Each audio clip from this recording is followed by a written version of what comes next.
निगाहें आकाश की ओर, क्योंकि कानों में आ रही है हेलीकॉप्टर के रोटर ब्लेड्स की आवाज।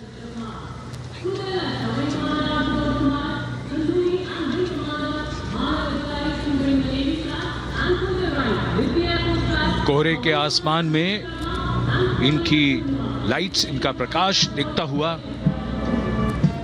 ध्वज फॉर्मेशन में 4 मी-17 हेलीकॉप्टर्स उड़ान भरते हुए सलामी मंच की ओर। फॉर्मेशन का नेतृत्व विंग कमांडर आनंद विनायक अगाशे कर रहे हैं। उनके साथ विंग कमांडर आदित्य जायसवाल राष्ट्रीय ध्वज के साथ उड़ान भरते हुए। उनके पीछे सेना के ध्वज के साथ विंग कमांडर शैलेंद्र कुमार सिंह और flight lieutenant Aditya Kumar, wing commander Ashutosh Khanduri और विंग कमांडर मानव अधिकारी नौसेना के ध्वज के साथ, और विंग कमांडर अभिषेक शर्मा और स्क्वाड्रन लीडर पूर्णिमा वायुसेना के ध्वज के साथ दर्शकों के ऊपर पुष्प वर्षा करते हुए। शानदार दृश्य, भव्य प्रारंभ।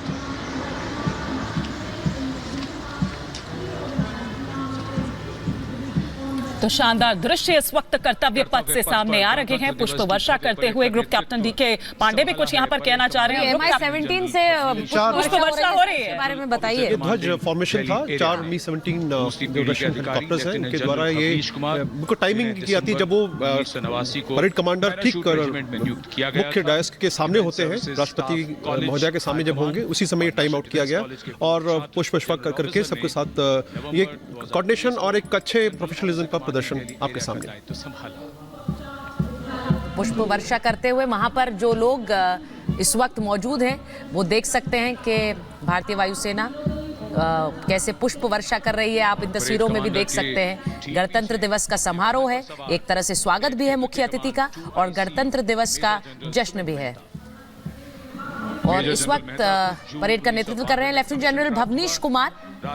आप देख सकते हैं वो दूसरी पीढ़ी के सेना अफसर हैं, यानी सेकंड जनरेशन ऑफिसर, और पैराशूट रेजिमेंट की 3री बटालियन प्रतिनिधित्व करते हैं। मैं यहाँ एक बात कहना चाहूंगा कि देखिए, ये समारोह जो है वो हमारी सैन्य एवं सांस्कृतिक धरोहर दोनों के प्रदर्शन का अवसर है। जो वाद्य यंत्र को शुरुआत की गई, कितने युवा वर्ग होंगे जिनको पता भी नहीं होगा कि वो यंत्र हमारे भारत की धरोहर है, तो उनको जोड़ने की इस दिशा में प्रयास कहा जाएगा। निश्चित रूप से जब वो सैन्य जो अभी साजो सामान और जो प्रदर्शन किया जाएगा, समावेशी, जैसा कि हम कह रहे हैं थोड़ी देर पहले, मतलब उसमें आपको महाराष्ट्र के ढोल ताशे भी नजर आ रहे थे मेजर गौरव, और तेलंगाना का डप्पू भी आपको वहां पर नजर आया। मतलब वही विविधता जिसकी हम बात वहां पर कर रहे थे, वो सब एक फ्रेम में आपको नजर आया। नहीं, बिल्कुल। और जैसे आपने बताया कि आपने बताया 3 पैरा के ऑफिसर हैं, मैं बता दूं जिनको शौक हो या रुचि हो जानने की, 3 para SF is actually 1 Kumaon. हाँ, और हम जानते हैं आपका जुड़ाव इससे। 3 पैरा एसएफ इज 1 कुमाऊं। और इसीलिए आप थोड़ा, मुझे हमेशा पता है जब आप 1 कुमाऊं की बात करते हैं तो आप खुद भावुक हो जाते हैं, और इसलिए बता रहे हैं क्योंकि मेजर की खुद की रेजिमेंट वो रही, और इसीलिए हमेशा एक भावुकता के साथ आप उसकी बात करते हैं। ये तस्वीरें जो हम इस वक्त दिखा रहे हैं परेड की शुरुआत, और जैसा कि ग्रुप कैप्टन बता रहे थे, जो पारंपरिक बैंड है उससे शुरुआत ना होकर इस बार वाद्य यंत्रों से शुरुआत की है, और वो भी 112 महिला कलाकारों ने की। तो ये महिला सशक्तिकरण और जनजातीय विविधता भी, क्योंकि उसमें जनजातीय यंत्र भी थे, उनसे शुरुआत की है। तो एक संदेश देने के लिए कि एक समावेशी ये सेलिब्रेशन है, जश्न है। और अब इस वक्त परेड की शुरुआत जो हुई है उसको आप स्क्रीन पर देख सकते हैं, और जो अब अशोक चक्र जो गैलेंट्री अवार्ड विजेता है, ये फ्रेंच कंटिजेंट आ गया है अब परेडिंग।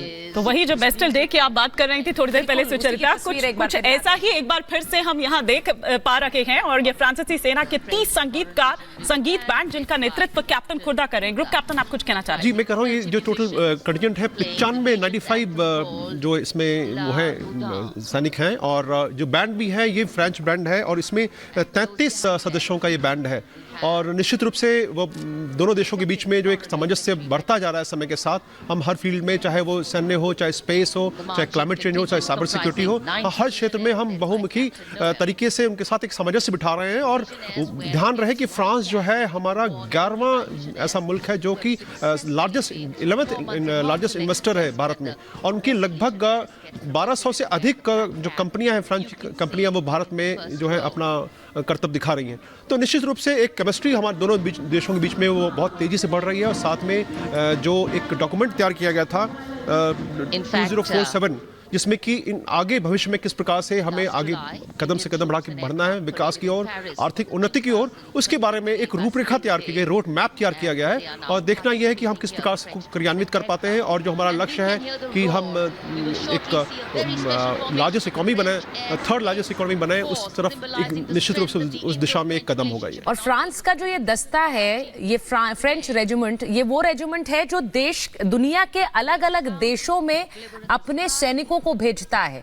यानी कि जो एक इंटीग्रेटेड समन्वय कर रखते हुए दूसरे देशों के साथ ऑपरेशंस को कैरी करना, ये वो रेजिमेंट है। और इनके कुछ सैनिक भारत में भी हैं। तो ऐसे में उसी दस्ते के कुछ सैनिक इस वक्त परेड करते हुए भारत के कर्तव्य पथ पर, भारत के गणतंत्र दिवस में, और बैस्टिल डे की परेड बिल्कुल याद दिला देता है जब भारतीय कंटिंजेंट वहां गया, फ्रांस में उन्होंने परेड की।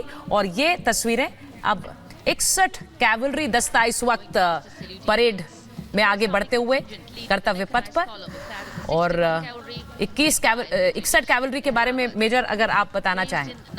बिल्कुल, घुड़सवारी करते हैं 61 कैवलरी वाले, सीनियर रेजिमेंट है इंडियन आर्मी की। और मतलब they have a fantastic polo team. मैं ये कहना चाहता हूँ कि बहुत ज़बरदस्त पोलो टीम है। शो जंपिंग करते हैं लोग, टेंट पैकिंग करते हैं, ड्रेसाज करते हैं। और बिटवीन दिल्ली एंड जयपुर इनकी पोस्टिंग रहती है और ज़बरदस्त यूनिट है। And I think fantastic Olympic, आपको ओलंपियंस मिल जाएंगे इसमें, आपको एशियन गेम्स, कॉमनवेल्थ, जहाँ जहाँ पे राइडिंग, हॉर्स राइडिंग होती है, वहाँ वहाँ पे आपको 61st कैवलरी वाले मिलेंगे। हॉर्स माउंटेड है एंड ज़बरदस्त यूनिट है, ज़बरदस्त यूनिट है। और मेजर यशदीप अहलावत जो है वो इसकी कमान संभाले हुए हैं। ये तस्वीरें भी हम आपको दिखा रहे हैं कि दर्शक दीर्घा में जो बैठे लोग हैं वो भी जबरदस्त कर्तव्य पथ पर सलामी मंच के सामने अगली टुकड़ी टैंक T90 भीष्म की है, जिसका नेतृत्व 42 बख्तरबंद रेजिमेंट के लेफ्टिनेंट फैज सिंह ढिल्लन कर रहे हैं। भीष्म टैंक तीसरी पीढ़ी का मुख्य युद्धक टैंक है जो 125 मिलीमीटर स्मूथ बोर गन से लैस है। घातक वार करता है दुश्मन पर, रक्षा करता है देश की सीमाओं की। रेजिमेंट का आदर्श वाक्य कर्म शौर्य विजय। भारत की उन्नत सामरिक शक्ति का प्रदर्शन कर्तव्य पथ पर देश का 75वां गणतंत्र दिवस समारोह।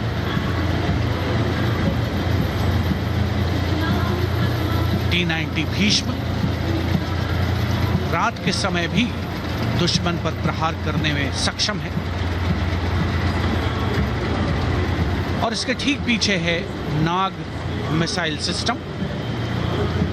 अगली टुकड़ी मैकेनाइज्ड इन्फेंट्री रेजिमेंट के नाग मिसाइल सिस्टम की है, जिसका नेतृत्व 17 मैकेनाइज्ड इन्फेंट्री रेजिमेंट के कैप्टन अभय पंडित कर रहे हैं। नाग मिसाइल कैरियर अतिरिक्त पहियों वाला एक विस्तारित लाइसेंस निर्मित BMP-2 है, जिसे भारत में सारथ नाम दिया गया है। इसमें कुल 12 मिसाइल्स हैं